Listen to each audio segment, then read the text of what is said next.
Hello. Welcome back to the Drowsy Podcast. My name is Jermaine. Thank you for being here. We've had several downloads since the last two episodes. This is episode number 3. I'm so happy to see our family of an audience continue to grow.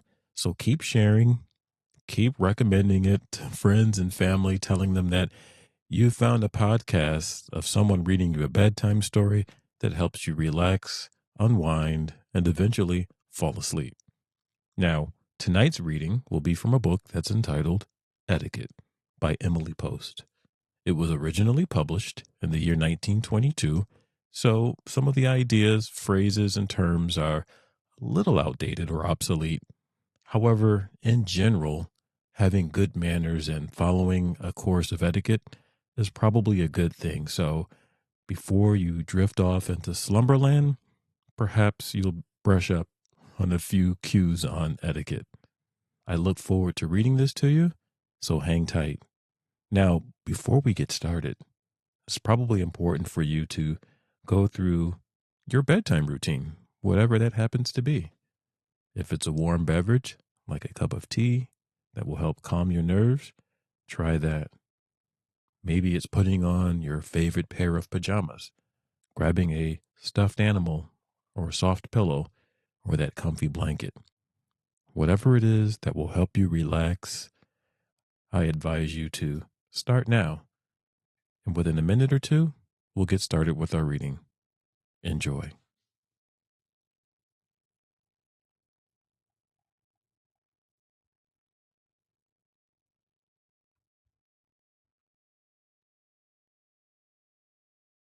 Welcome to tonight's reading. So, the Book of Etiquette has several chapters covering a wide range of topics. And I scanned some of the chapters and tried to pick out a few that I thought would be interesting for me to read. So, pay no attention to the chapter numbers, we'll bounce around. I hope you enjoy. We're going to start off with chapter 2. This chapter discusses introductions. The correct form.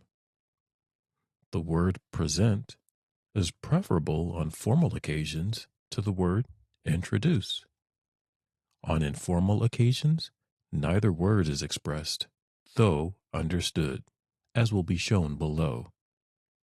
The correct formal introduction is Mrs. Jones, may I present Mr. Smith? Or Mr. Distinguished, may I present Mr. Young? The younger person is always presented to the older or more distinguished, but a gentleman is always presented to a lady, even though he is an old gentleman of great distinction and the lady a mere slip of a girl.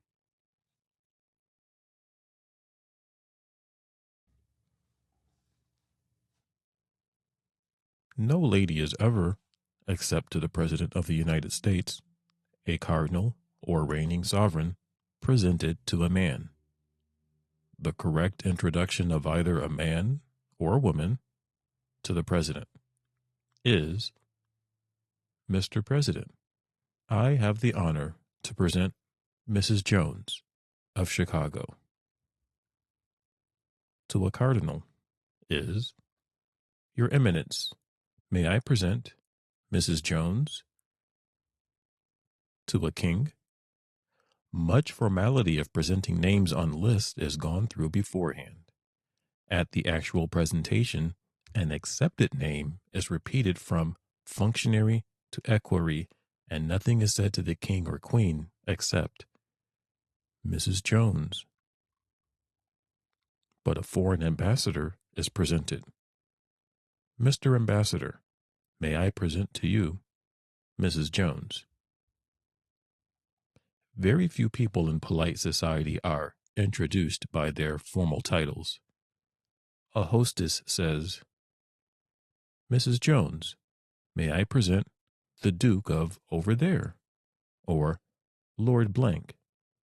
Never His Grace or His Lordship. The Honorable is merely Mr. Lordson, or Mr. Hold Office. A doctor, a judge, a bishop are addressed and introduced by their titles. The clergy are usually Mr., unless they formally hold the title of doctor or dean or canon. A senator is always introduced as senator, whether he is still in office or not. But the President of the United States, once he is out of office, is merely Mr. and not ex-president. The prevailing introduction and inflection. And the briefer form of introduction commonly used, Mrs. Wortley, Mrs. Norman.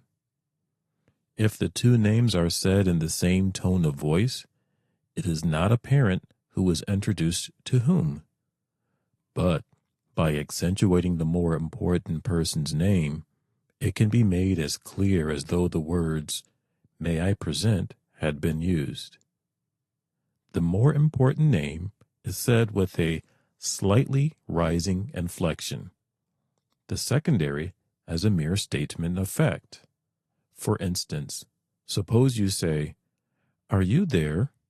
and then, "It is raining." Use the same inflection exactly and say, "Mrs. Wortley, Mrs. Younger. Are you there? It is raining." Mrs. Wortley, Mrs. Younger. The unmarried lady is presented to the married one, unless the latter is very much the younger. As a matter of fact, in introducing two ladies to each other, or one gentleman to another, no distinction is made. Mrs. Smith, Mrs. Norman. Mr. Brown, Mr. Green. The inflection is, "I think it's going to rain." Mrs. Smith, Mrs. Norman. A man is also often introduced, "Mrs. Wortley, Mr. Norman." But to a very distinguished man, a mother would say, "Mr. Edison, my daughter, Mary." To a young man, however, she should say, "Mr. Struthers, have you met my daughter?" If the daughter is married, she should have added, "My daughter, Mrs. Smartlington." The daughter's name is omitted because it is extremely bad taste, except in the South, to call her daughter Miss Mary to anyone but a servant. And on the other hand, she should not present a young man to Mary. The young man can easily find out her name afterward. Other forms of introduction. Other permissible forms of introduction are, "Mrs. Jones, do you know Mrs. Norman?" Or, "Mrs. Jones, you know Mrs. Robinson, don't you?" On no account say, "Do you not?" Best society always says, "Don't you?" Or, "Mrs. Robinson, have you met Mrs. Jones?" Or, "Mrs. Jones, do you know my mother?" Or, "This is my daughter Ellen, Mrs. Jones." These are all good form, whether gentlemen are introduced to ladies, ladies to ladies, or gentlemen to gentlemen. In introducing a gentleman to a lady, you may ask Mr. Smith if he has met Mrs. Jones, but you must not ask Mrs. Jones if she has met Mr. Smith. Forms of introductions to avoid. Do not say, "Mr. Jones, shake hands with Mr. Smith," or, "Mrs. Jones, I want to make you acquainted with Mrs. Smith." Never say, "Make you acquainted with," and do not, in introducing one person to another, call one of them "my friend." You can say "my aunt," or "my sister," or "my cousin." But to pick out a particular person as my friend is not only bad style, but unless you have only one friend, bad manners, as it implies Mrs. Smith is my friend, and you are a stranger. You may very properly say to Mr. Smith, I want you to meet Mrs. Jones. But this is not a form of introduction, nor is it to be said in Mrs. Jones' hearing. Upon leading Mr. Smith up to Mrs. Jones, you say, Mrs. Jones, may I present Mr. Smith? Or, Mrs. Jones, Mr. Smith. Under no circumstances whatsoever say, Mr. Smith, meet Mrs. Jones. Or, Mrs. Jones, meet Mr. Smith. Either wording is equally preposterous. Do not repeat, Mrs. Jones, Mrs. Smith, Mrs. Smith, Mrs. Jones. To say each name once is quite enough. Most people of good taste very much dislike being asked their names. To say, what is your name? Is always abrupt and unflattering.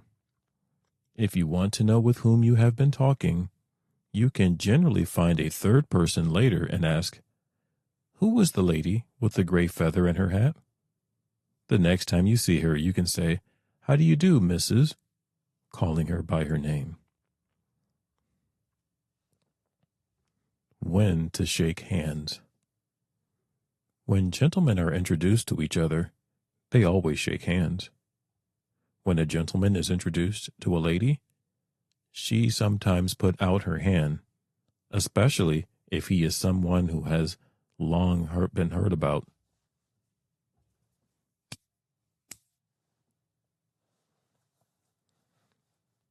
When to shake hands. When gentlemen are introduced to each other, they always shake hands. When a gentleman is introduced to a lady, she sometimes puts out her hand, especially if he is someone she has long heard about from friends in common. But to an entire stranger, she generally merely bows her head slightly and says, how do you do? Strictly speaking, it is always her place to offer her hand, or not, as she chooses. But if he puts out his hand, it is rude on her part to ignore it. Nothing could be more ill-bred than to treat curtly any overture made in spontaneous friendliness. Nothing could be more ill-bred than to treat curtly any overture made in spontaneous friendliness. No thoroughbred lady would ever refuse to shake any hand that is honorable, not even the hand of a coal heaver at the risk of her fresh white glove. Those who have been drawn into a conversation do not usually shake hands on parting, but there is no fixed rule. A lady sometimes shakes hands after talking with a casual stranger. At other times, she does not offer her hand on parting. She may find the former sympathetic and the latter very much to the contrary. Very few rules of etiquette are inelastic, and none more so than the acceptance or rejection of the strangers you meet. There is a wide distance between rudeness and reserve. You can be courteously polite, and at the same time, extremely aloof to a stranger who does not appeal to you. Or you can be friendly to another whom you like on sight. Individual temperament also has to be taken into consideration. One person is naturally austere, another genial. The latter shakes hands far more than the former. As already said, it is unforgivably rude to refuse a proffered hand, but it is rarely necessary to offer your hand if you prefer not to. What to say when introduced. Best society has only one phrase in acknowledgement of an introduction. How do you do? It literally accepts no other. When Mr. Batchelor says, "Mrs. Worldly, may I present Mr. Struthers?" Mrs. Worldly says, "How do you do?" Struthers bows and says nothing. Persons of position do not say "charmed" or "pleased to meet you," but often the first remark is the beginning of a conversation. For instance, young Struthers is presented to Mrs. Worldly. She smiles and perhaps says, "I hear that you are going to be in New York all winter." Struthers answers, "Yes, I am at the Columbia Law School," etc.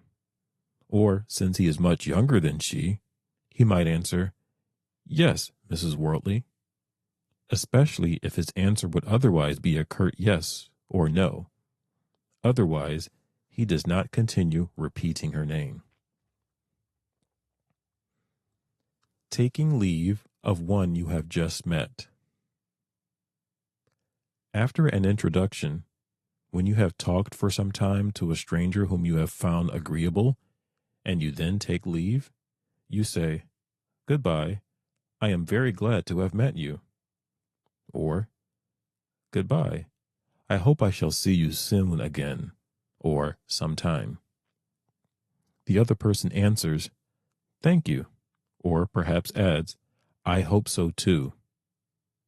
Usually, "thank you" is all that is necessary.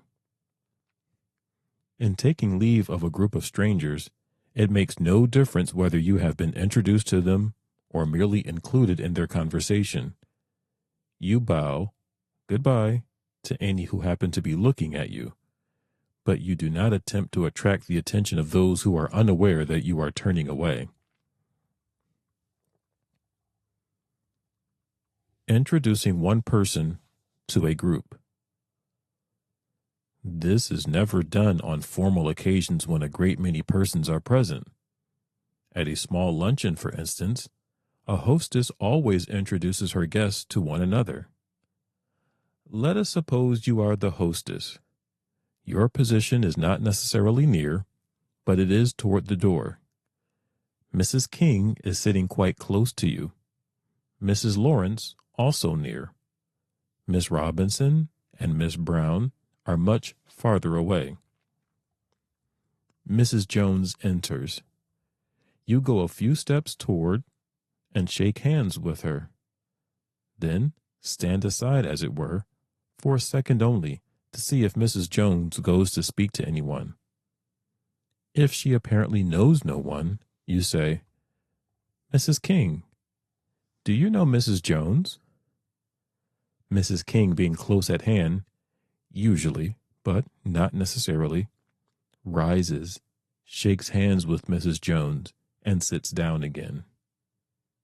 If Mrs. King is an elderly lady and Mrs. Jones a young one, Mrs. King merely extends her hand and does not rise. Having said Mrs. Jones once, you do not need to repeat it immediately, but turning to the other lady sitting near you, you say, "Mrs. Lawrence?" Then you look across the room and continue, "Miss Robinson, Miss Brown, Mrs. Jones." Mrs. Lawrence, if she is young, rises and shakes hands with Mrs. Jones, and the other two bow but do not rise. At a very big luncheon, you would introduce Mrs. Jones to Mrs. King and possibly to Mrs. Lawrence, so that Mrs. Jones might have someone to talk to. But if other guests come in at this moment, Mrs. Jones finds a place for herself and after a pause, falls naturally into conversation with those she is next to without giving her name or asking theirs. A friend's roof is supposed to be an introduction to those it shelters.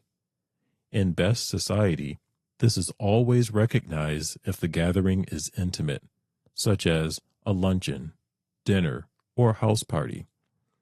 But it is not accepted at a ball or reception or any general entertainment. People always talk to their neighbors at table, whether introduced or not. It would be a breach of etiquette not to. But if Mrs. Jones and Mrs. Norman merely spoke to each other for a few moments in the drawing room, it is not necessary that they recognize each other afterwards. New York's bad manners. New York's bad manners are often condemned, and often very deservedly. Even though the cause is carelessness rather than intentional indifference, the indifference is no less actual and the rudeness inexcusable. It is by no means unheard of that after sitting at table next to the guest of honor, a New Yorker will meet her the next day with utter unrecognition. Not because the New Yorker means to cut the stranger or feels the slightest unwillingness to continue the acquaintance, but because few New Yorkers possess enthusiasm enough to make an effort to remember all the new faces they come in contact with, but allow all those who are not especially fixed in their attention to drift easily out of mind and recognition. It is mortifyingly true. No one is so ignorantly indifferent to everything outside his or her own personal concern as the socially fashionable New Yorker, unless it is the Londoner.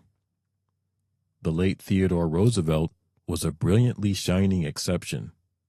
And, of course, and happily, there are other men and women like him in this. But there are also enough of the snail and shell variety to give color to the very just resentment that those from other and more gracious cities hold against New Yorkers. Everywhere else in the world, except London, the impulse of self-cultivation, if not the more generous ones of consideration and hospitality, induces people of good breeding to try and make the effort to find out what manner of mind or experience or talent a stranger has, and to remember, at least out of courtesy, anyone for whose benefit a friend of theirs gave a dinner or luncheon. To fashionable New York, however, luncheon was at 1:30. At 3, there is something else occupying the moment. That is all. Nearly all people of the Atlantic coast dislike general introductions and present people to each other as little as possible. In the West, however, people do not feel comfortable in a room full of strangers. Whether or not to introduce people therefore becomes not merely a question of propriety, but of consideration for local custom. Never introduce unnecessarily. The question as to when introduction should be made or not made is one of the most elusive points in the entire range of social knowledge. Whenever necessary to bridge an awkward situation is a definition that is exact enough, but not very helpful or clear. The hostess who allows a guest to stand, awkward and unknown, in the middle of her drawing room is no worse than she who pounces on every chance acquaintance and drags unwilling victims into forced recognition of each other, everywhere and on all occasions. The fundamental rule, never introduce unnecessarily, brings up the question, which are the necessary occasions? First, in order of importance, is the presentation of everyone to guests of honor. Whether the guests are distinguished strangers for whom a dinner is given, or a bride and groom, or a debutante being introduced to society. It is the height of rudeness for anyone to go to an entertainment given in honor of someone and fail to meet him, even though one's memory is too feeble to remember him afterward. Introductions at a dinner. The host must always see that every gentleman either knows or is presented to the lady he is taken in to dinner, and also, if possible, to the one who is to sit at the other side of him. If the latter introduction is overlooked, people sitting next to each other at table nearly always introduce themselves. A gentleman says, "How do you do? Mrs. Jones? I am Arthur Robinson." Or, showing her his place card, I have to introduce myself. This is my name. Or the lady says first, I am Mrs. Hunter Jones. And the man answers, How do you do, Mrs. Jones? My name is Thomas Smith. It is not unusual in New York for those placed next to each other to talk without introducing themselves, particularly if each can read the name of the other on the place cards. Other necessary introductions. Even in New York's most introductionless circles, people always introduce a small group of people who are to sit together anywhere. Partners at dinner, the guests at a house party, everyone at a small dinner or luncheon, the four who are at the same bridge table, partners or fellow players in any game, at a dance when an invitation has been asked for a stranger, the friend who vouched for him should personally present him to the hostess. Mrs. Worley, this is Mr. Robinson, whom I said I might bring.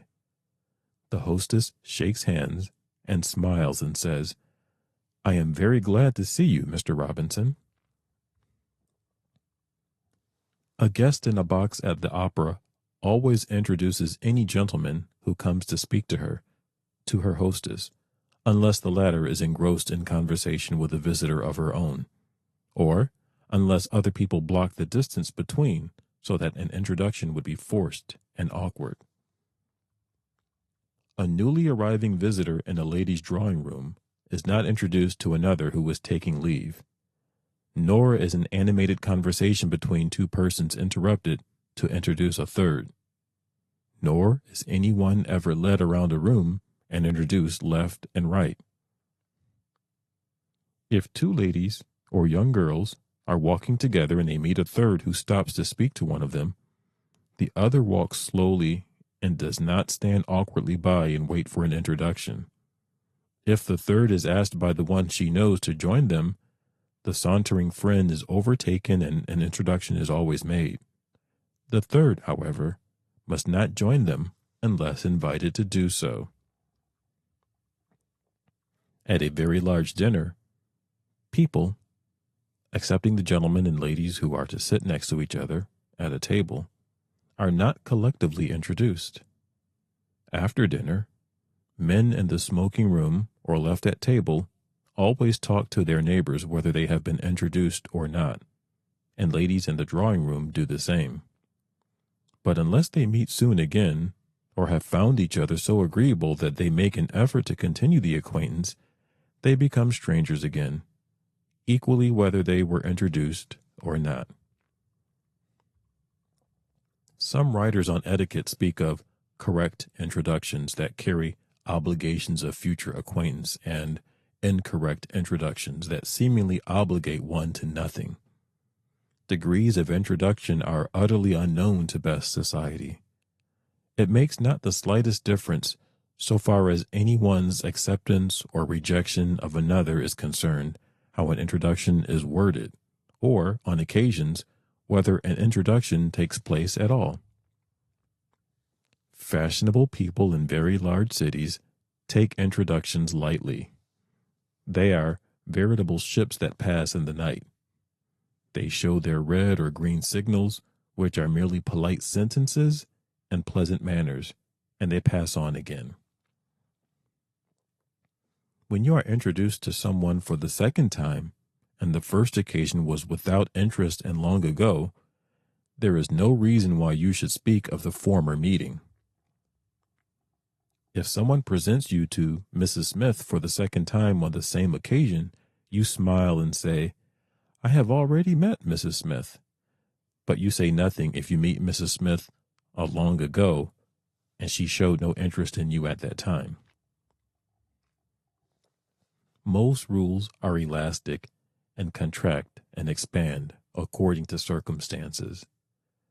You do not remind Mrs. Smith of having met her before, but on meeting again anyone who has brought to your own house, or one you showed an especial courtesy, you instinctively say, I am so glad to see you again. including someone in conversation without an introduction. On occasions, it happens that in talking to one person, you want to include another in your conversation without making an introduction. For instance, suppose you are talking to a seedsman and a friend joins you in your garden.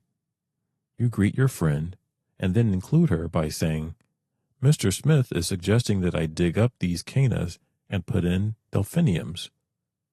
Whether your friend gives an opinion as to the change in color of your flower bed or not, she has been made part of your conversation.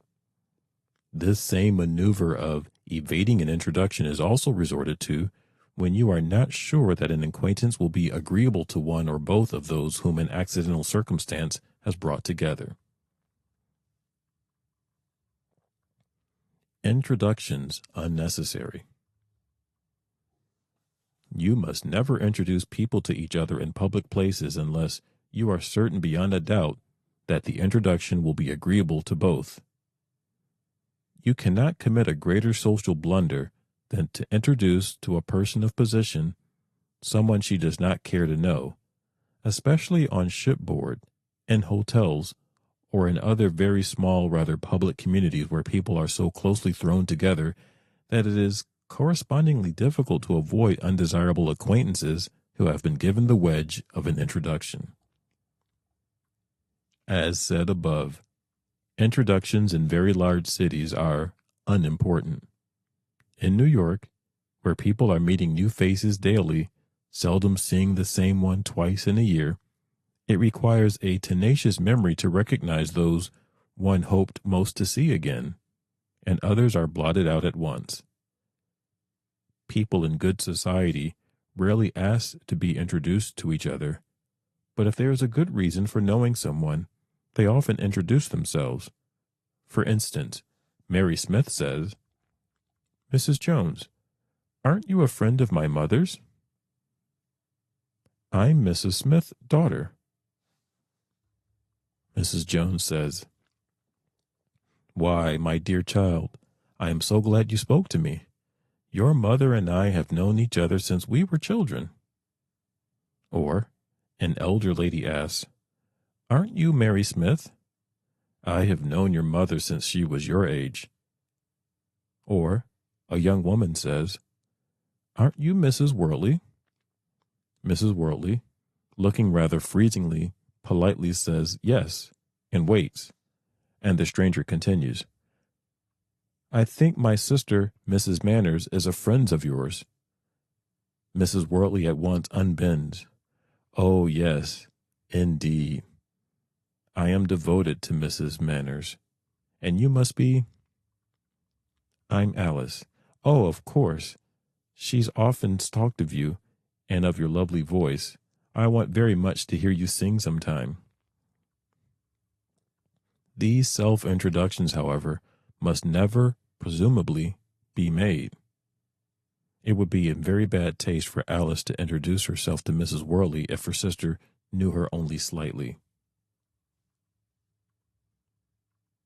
A business visit, not an introduction. A lady who goes to see another to get a reference for a servant or to ask her aid in an organization for charity would never consider such a meeting as a introduction, even though they talked for an hour. Nor would she offer to shake hands in leaving. On the other hand, neighbors who are continually meeting gradually become accustomed to say, "How do you do?" when they meet, even though they never become acquaintances. The retort courteous to one you have forgotten. Let us suppose someone addresses you and then slightly disconcerted says, "You don't remember me, do you?" The polite thing, unless his manner does not ring true, is to say, "Why, of course I do." And then, if a few neutral remarks lead to no enlightening topic and bring no further memory, you ask at the first opportunity who it was that addressed you. If the person should prove actually to be unknown, it is very easy to repel any further advances. But nearly always you find it is someone you ought to have known, and your hiding the fact of your forgetfulness saves you from the rather rude and stupid situation of blankly declaring, I don't remember you. At a private dance, young men nowadays introduce their men friends to young women without first asking the latter's permission, because all those invited to a lady's house are supposed to be eligible for presentation to everyone, or they would not be there. At a public ball, young men and women keep very much to their own particular small circle and are apt to meet outsiders at all. Under these circumstances, a gentleman should be very careful not to introduce a youth whom he knows nothing about to a lady of his acquaintance, or at least he should ask her first. He can say frankly, there is a man called Sliders who has asked to meet you. I don't know who he is, but he seems decent. Shall I introduce him? The lady can say yes, or I'd rather not.